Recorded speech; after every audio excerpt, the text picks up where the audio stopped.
સમાચાર અમદાવાદથી સામે આવ્યા છે તો અમદાવાદ જમાલપુર ફ્લાયઓવર પરથી એએમટીએસની 58 નંબરની બસ અંદાજિત સાંજે 6:30 કલાકે પાલડી તરફ જતી હતી।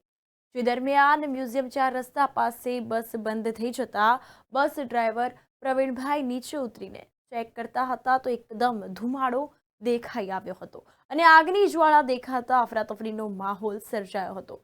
તો બસમાંથી મુસાફરો નીચે ઉતરી ગયા હતા અને ફાયર એક્સટેન્જર જે ડ્રાઈવર કેબિનમાં હતું તે લેવા જતા હતા અને તે સમયે આગ એકાએક વધી ગઈ હતી। તો અંતર્ગત પ્રવાસીઓ જે બસમાં હતા તેઓ બસમાંથી ઉતરી ગયા હતા અને આગ લાગતા સંપૂર્ણ બસ જે છે તે બળીને ખાખ થઈ ગઈ છે। દ્રશ્યો જે છે તે સામે આવ્યા છે।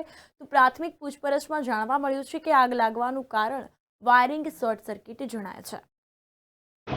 બસ એકદમથી અહીંથી નીકળી બરાબર છે આ સરદાર બ્રિજ ઉપર જમાલપુરથી આ એનઆઈડી પાલડી તરફ જઈ રહી હતી અને એકદમથી અચાનક બસમાં આગ લાગવાથી બધાને પેસેન્જરોને સાઈડમાં ઉતાર્યા, ડ્રાઈવર કંડક્ટર બધા સાઈડમાં ઉતરી ગયા અને કોઈ જાનહાનિ થઈ નથી અને અત્યારે સંપૂર્ણપણે ફાયર બ્રિગેડવાળા આવી ગયા હતા, એમને આગ કાબૂમાં લઈ લીધી હતી અને અત્યારે બધું સંપૂર્ણપણે કમ્પ્લીટ પતી ગયું છે।